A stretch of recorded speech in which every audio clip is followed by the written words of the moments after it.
Bonjour à tous et bienvenue sur cette nouvelle vidéo de la chaîne Exploria Business et dans laquelle je vais vous montrer étape par étape comment scaler votre activité en 2025 grâce aux agents IA. Donc l'idée c'est de vous expliquer l'ensemble du processus. À la fin, on va détailler les 5 étapes et ici je vous montrerai les différents outils que vous devriez utiliser et on rentrera dans le détail avec des petites démos pour que ce soit plus clair pour vous. Mais si on repart du début, juste ici, voilà, la méthode que je vous apprends à travers cette chaîne, c'est la méthode Cumulus qui vous permet de développer votre activité grâce à l'IA. Donc cette vidéo, elle s'adresse uniquement à vous si vous avez déjà une entreprise qui génère au moins 100 000 euros de chiffre d'affaires, que vous ayez des employés ou non. Et à travers cette vidéo spécifique, on va rentrer plus en détail sur le sujet des agents IA et vous montrer concrètement comment les mettre en place dans votre entreprise. Donc vous en êtes convaincu, en 2025, on est bel et bien dans l'année des agents IA. Si on regarde sur cette courbe Google Trend, on voit qu'il y a eu un pic vraiment au tout début de l'année 2025. Là, c'est en train de se stabiliser. On va voir comment ça va évoluer dans les prochains mois. Mais quoi qu'il arrive, c'est déjà une tendance extrêmement importante dans le domaine de l'intelligence artificielle. Donc ça, il n'y a plus beaucoup de débats à avoir au niveau de cette thématique. Et concrètement, les agents IA, c'est quoi et qu'est-ce que ça permet de faire? J'ai listé 5 cas d'usage majeurs, mais encore une fois, il y en a beaucoup plus. Et je vous détaillerai un petit peu plus quels sont les différents scénarios mis en place au sein des entreprises qu'on accompagne. Le premier, évidemment, c'est le fait de pouvoir automatiser les tâches répétitives. Donc ça permet de gagner énormément de temps. On se rend compte que c'est souvent un quick win au sein des entreprises qui veulent mettre rapidement en place l'IA. Si elles ont des processus qui sont très demandeurs en matière de temps et surtout qui sont exactement les mêmes systématiquement, là, pour le coup, mettre des agents IA, ça fait extrêmement sens et surtout, on peut le faire très rapidement et voir la valeur de manière immédiate. Ça, en général, c'est un green flag quand on voit ce type de pattern. Ensuite, réduire les coûts opérationnels. Évidemment, ça va permettre d'avoir potentiellement moins d'employés ou en tout cas avoir des employés qui vont être utilisés de manière plus efficace, pouvoir faire des actions similaires plus rapidement. Donc, qui dit plus rapidement dit à moindre coût.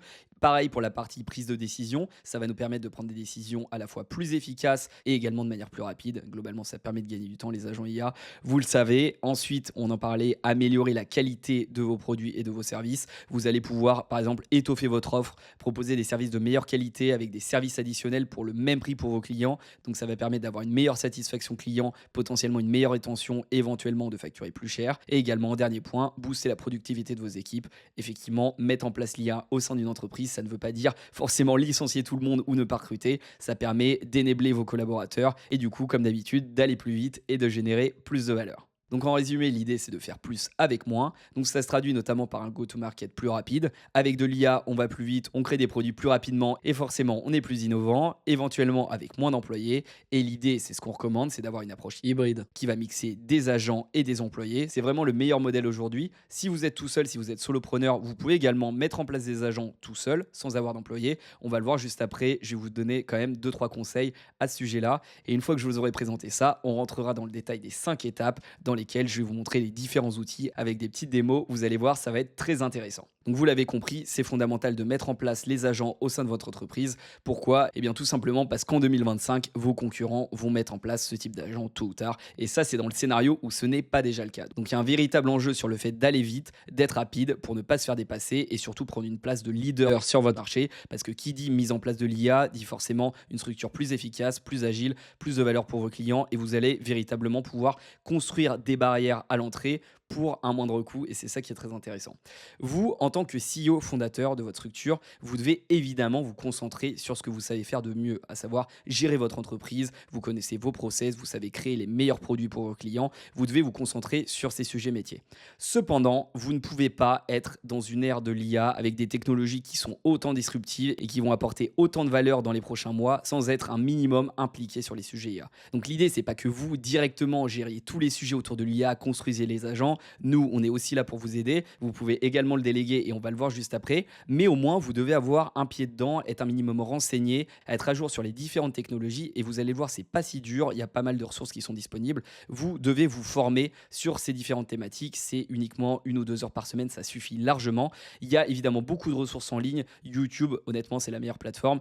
Évidemment, il y a ma chaîne YouTube, la chaîne principale Exploria, qui vous permet d'avoir une bonne vue sur différents outils. J'essaye de dégrossir les choses les plus intéressantes intéressantes et vous faire gagner du temps. Il y a plein d'autres chaînes aussi qui sont très intéressantes. Vous pouvez consommer du contenu en français, en anglais. Il y a énormément de choses sur Internet, surtout sur YouTube. Il y a également les communautés School. J'en ai une qui est disponible dans la description, qui est gratuite et dans laquelle vous allez pouvoir retrouver du contenu exclusif. Également, et ça c'est très important, il y a des articles qui sont très détaillés avec énormément de valeur. Là, je vous ai mis le screenshot d'un article qui est disponible sur le site d'Anthropic, qui est la société qui propose le modèle de langage Claude. Vous allez pouvoir retrouver l'article juste ici et je le mettrai dans la description. Il reprend en détail le concept d'agent, donc le sujet de la vidéo du jour, et il vous donne beaucoup de conseils très intéressants pour créer vos agents. En général, ça s'adresse quand même à des personnes qui vont créer des agents avec du code, ce qui n'est pas forcément votre cas, mais ça donne quand même des excellentes idées si vous voulez créer ça avec du no-code, et ça sera également l'objet de la suite de cette vidéo. Je vais vous montrer les meilleurs outils pour le faire et comment s'en servir. Donc si je retourne ici sur le whiteboard, effectivement en tant que chef d'entreprise, c'est important que vous ayez au moins un pied dedans et que vous vous formiez. Encore une fois, pas forcément d'avoir des dizaines d'heures par semaine, quelques heures ça suffit. Mais surtout, vous devez, et c'est ce que je mentionnais plus tôt dans la vidéo, identifier un responsable de ces sujets IA. Si ce n'est pas vous, ça peut être vous. Encore une fois, ça n'est pas forcément très coûteux en termes de temps, mais si vous avez la chance d'avoir un ou plusieurs employés, vous pouvez identifier un responsable pour run entre guillemets ces sujets autour de l'IA. Même si vous faites appel à une agence qui va mettre en place des agents, des automatisations de l'IA dans votre entreprise, il faut que quelqu'un assure le suivi, soit au minima l'interface avec l'agence avec qui vous allez travailler et soit capable éventuellement de mettre à jour un agent ponctuellement en fonction d'une petite modification dans vos process métiers. Vous avez rajouté un nouveau service, vous avez rajouté un nouveau process, et ben c'est important que quelqu'un chez vous puisse faire cette petite modification sans faire appel à une agence à chaque fois. Pareil, dès qu'il y a des nouveautés, et c'est souvent le cas, toutes les semaines on a beaucoup de nouvelles choses autour de l'IA, c'est important que quelqu'un puisse mettre les mains là-dedans. Et encore une fois, c'est pas forcément très compliqué, mais il faut identifier cette personne qui pourra gérer ces sujets. Et donc maintenant, avant de rentrer dans les 5 étapes, la technologie, vous avez compris, elle évolue extrêmement vite. Donc dans les prochains mois, la difficulté ne sera plus tellement de créer réellement des agents IA, mais de définir quels agents IA créer effectivement.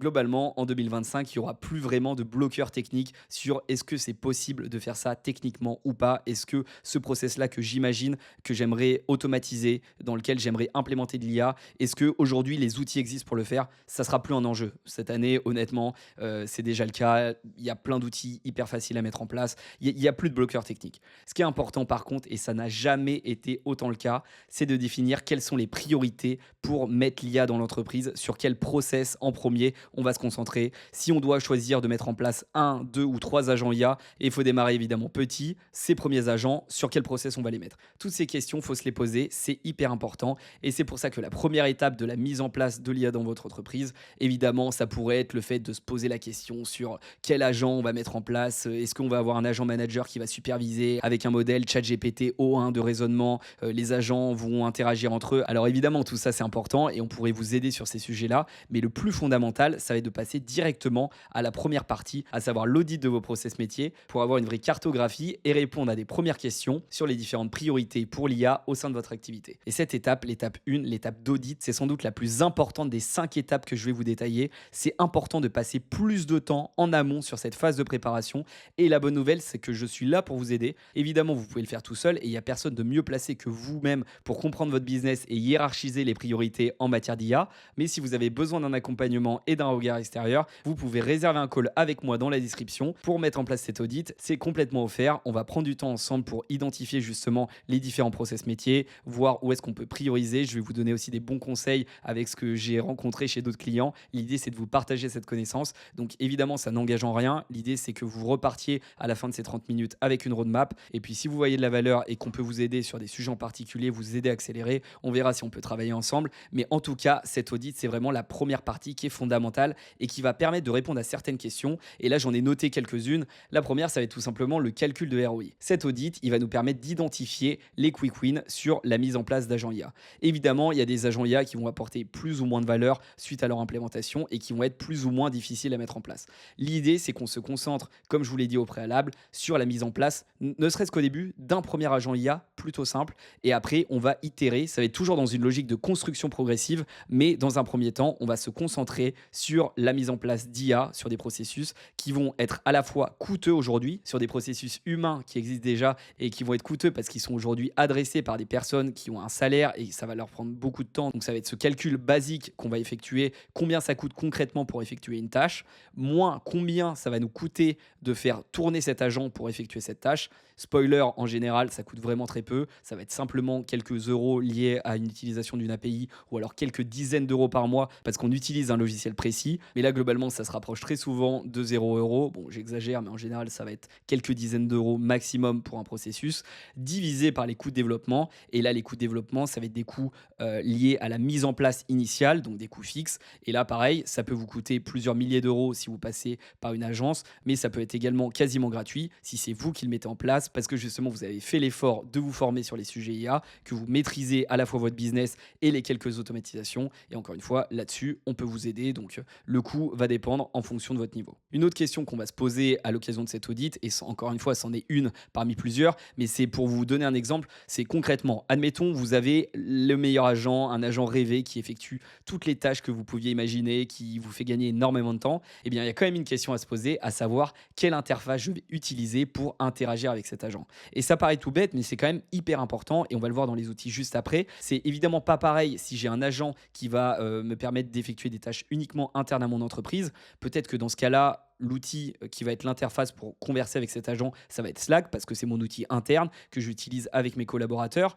En revanche, si c'est un agent personnel, un assistant personnel, moi j'ai l'habitude d'avoir Telegram ou WhatsApp sur mon téléphone. Peut-être que c'est ce type d'outil que je vais utiliser. Pareil, WhatsApp, peut-être que je m'en sers énormément avec des clients, que mes clients ont l'habitude d'utiliser cette application. Alors peut-être que ça peut être super d'utiliser WhatsApp pour un bot customer facing. VoiceFlow également, si vous ne connaissez pas, ça vous permet de créer un chatbot et de le positionner directement sur votre site. Donc voilà, si c'est du customer facing, on sera plus sur du WhatsApp ou sur du VoiceFlow. Bref, toutes ces questions, on va se les poser lors de l'audit, qui est la première étape et qui est sans doute la plus importante. Mais très rapidement, on va passer à la seconde étape et c'est ici qu'on va pouvoir mettre en place pour la première fois l'IA au sein de notre entreprise. Et là, pour le coup, cette étape 2, c'est vraiment un quick win parce qu'en fait, l'idée ici, c'est de se dire, OK, il y a peut-être des scénarios qui vont nous apporter énormément de valeur et pour lesquels on ne va pas forcément avoir besoin de construire nous-mêmes un agent IA.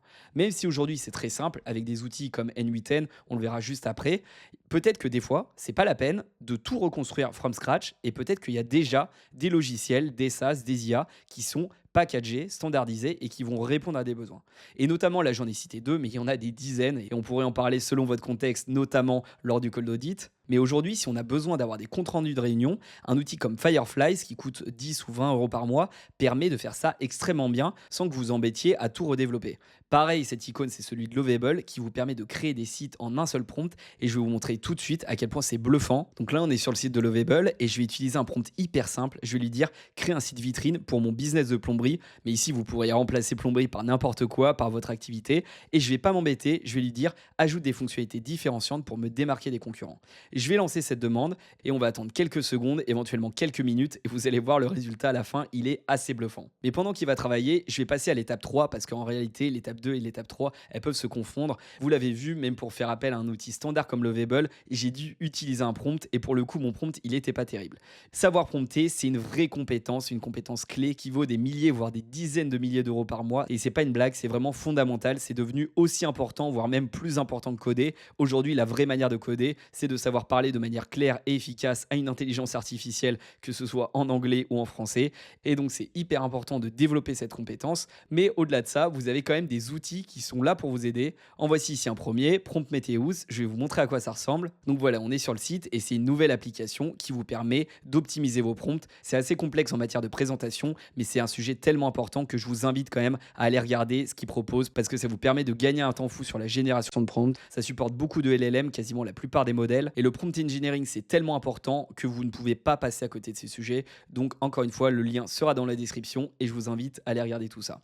Et l'autre option que j'ai fait apparaître juste ici, elle est peut-être encore plus simple. C'est tout simplement le fait d'utiliser la console Anthropic, donc la console de Claude. Vous pouviez y accéder ici en vous créant un compte gratuitement et vous allez pouvoir cliquer ici sur Generator Prompt qui va vous donner accès à un générateur de prompt et va vous aider tout simplement à optimiser un prompt qui est pas terrible à la base en quelque chose de vraiment hyper efficace. Vous allez le voir, je vais vous faire un simple test. contexte. On va lui dire génère un post LinkedIn sur les tendances de l'industrie automobile en 2025. Et donc là, vous vous rendez compte que c'est quelque chose d'extrêmement basique. Évidemment, si on utilise ce prompt pour générer un post avec ChatGPT ou Claude, on aura des résultats intéressants, mais on sera loin d'avoir quelque chose de fantastique. Si vous vous y connaissez un petit peu en prompt engineering, vous savez qu'idéalement, il faut donner un rôle à l'intelligence artificielle, cadrer le modèle de langage avec des exemples concrets, dire à l'IA ce qu'on attend d'elle et ce qu'on attend qu'elle ne fasse pas. Je ne sais pas si je suis clair. Bref, il faut être capable de lui donner un cadre. Et là, ce cadre, on l'a pas du tout avec un prompt aussi simple. Cependant, quand on clique simplement ici sur Generate, à partir de cette simple phrase, vous allez voir, on va pouvoir avoir un prompt hyper détaillé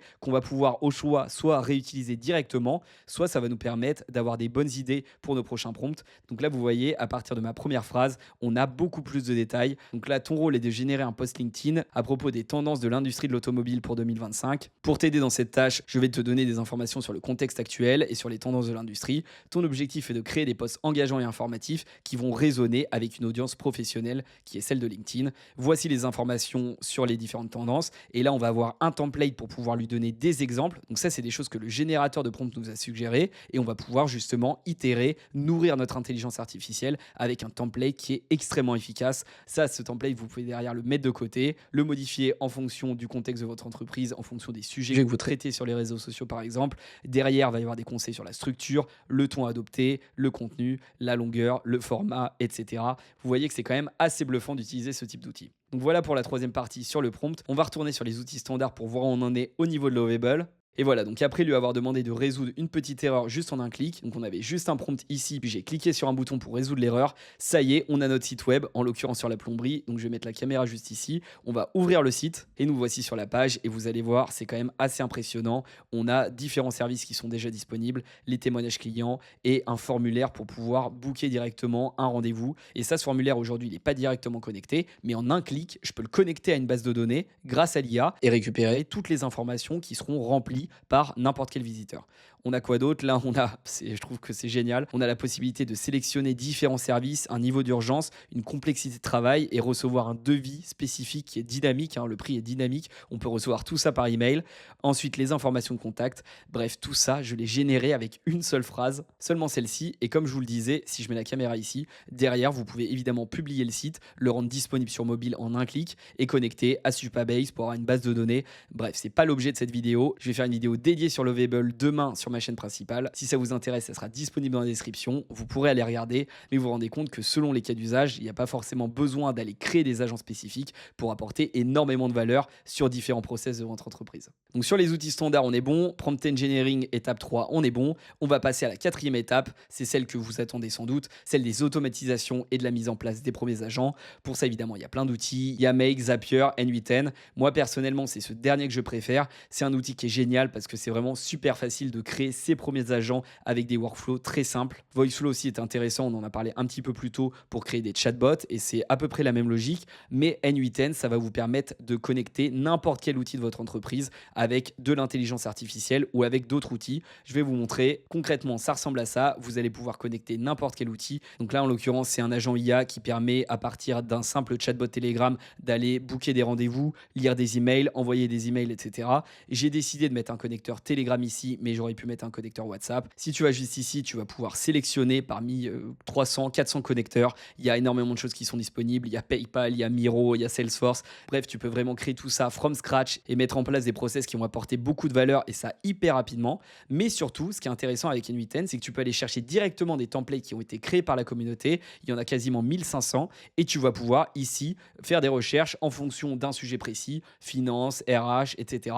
ou en fonction d'un outil. Et donc, par exemple, admettons que tu as envie de créer un workflow ou un agent IA à partir de Slack, tu vas tout simplement taper Slack ici et tu vas retrouver des dizaines, là pour le coup plus d'une centaine de process qui intègrent Slack directement. Donc là, on va pas tous les passer en revue, mais par exemple, voilà, Daily Meeting Summarization with Gemini AI. Ici, tu vas pouvoir récupérer directement cette automatisation. Donc là, elle est faite avec l'intelligence artificielle de Google, Gemini, mais tu peux très bien décider de mettre ChatGPT ou Claude à la place. Quand il y a une automatisation qui t'intéresse, tu cliques ici, tu peux importer gratuitement gratuitement le workflow à ton workspace. Tu te connectes à ton compte Gemini, donc avec une API pour avoir l'intelligence artificielle. Tu te connectes également à ton compte Google Calendar en l'occurrence, à ton compte Slack. Tu cliques sur Continue et tu vas pouvoir récupérer directement ce template disponible. Encore une fois, il y en a des centaines, voire même plus d'un millier.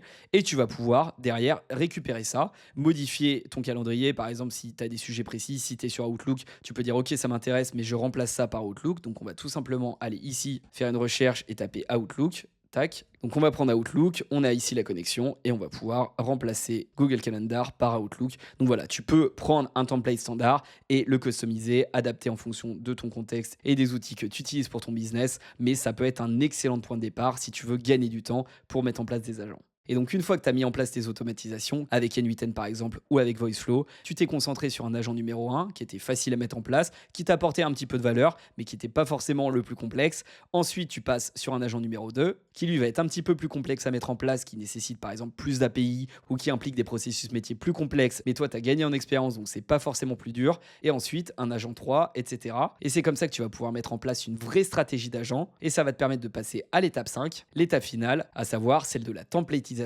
et éventuellement celle de la création d'agents avec du code. Pour ça, on a des outils comme Relevance AI, Crew AI qui peuvent être utilisés également sans code, mais c'est quand même plus pertinent de s'en servir avec du code. Cursor également évidemment. Ça pour le coup, c'est mieux d'être développeur, ça va t'assister dans la création d'applications. Mais moi, en tant que non développeur, je trouve quand même que Cursor est utile parce que tu peux discuter directement avec une IA pour pouvoir construire et créer du code en Python, en JavaScript, etc. T'as pas forcément besoin de tout comprendre, même si forcément il faut être quand même un petit peu plus avancé. Mais bref, ça c'est la dernière étape. Et puis une fois que tu arrives là, l'idée en fait c'est que ça termine jamais, c'est que c'est une boucle itérative et en fait tu vas pouvoir repasser à l'étape 1, encore une fois l'étape de l'audit qui est sans doute la plus importante et tu vas repasser par toutes les étapes. Une fois que tu as gagné en expérience avec l'intelligence artificielle et que tu t'étais rendu compte que tu pouvais par exemple mettre ça en place, etc., tu as pris conscience de certaines choses, tu vas refaire une phase d'audit avec forcément beaucoup plus de connaissances et beaucoup plus d'efficacité et puis tu vas pouvoir remettre en place des nouveaux outils standards, progresser au niveau du prompt, remettre en place des nouveaux agents. Tu n'es pas obligé de passer sur cette dernière étape, donc en fait la boucle elle peut s'arrêter ici au niveau de l'étape 4 et tu peux repartir ici. Et donc voilà, ça va être une boucle itérative, ce qui va te permettre de construire efficacement et intelligemment des agents IA. Et à la fin, tu vas voir ce processus, il sera quasiment indolore. Tu vas au fur et à mesure progresser dans tes connaissances en matière d'intelligence artificielle et puis surtout, et c'est le plus important, apporter énormément de valeur pour ton activité et développer ton chiffre d'affaires grâce à tous ces processus innovants. Donc tu l'as compris, l'étape la plus importante, c'est de se poser justement sur cette partie audit. Encore une fois, si ça t'intéresse, tu peux booker un call avec moi. Tout est dans la description. On prend du temps ensemble pour faire ce mapping 360 et voir quelles sont les premières actions à mettre en place. Et puis si c'est pertinent, on voit comment aller plus loin et t'accompagner sur les différentes étapes de cette mise en place des agents IA. Donc voilà pour la partie agent. Et si tous ces sujets autour de l'IA t'intéressent et que tu vas avoir une vision plus globale, tu peux aller regarder cette vidéo que je vais afficher juste en bas là, dans laquelle je te donne une vision plus globale sur l'intérêt de mettre l'IA au sein de ton entreprise pour pouvoir scaler facilement tout en gardant une structure super légère.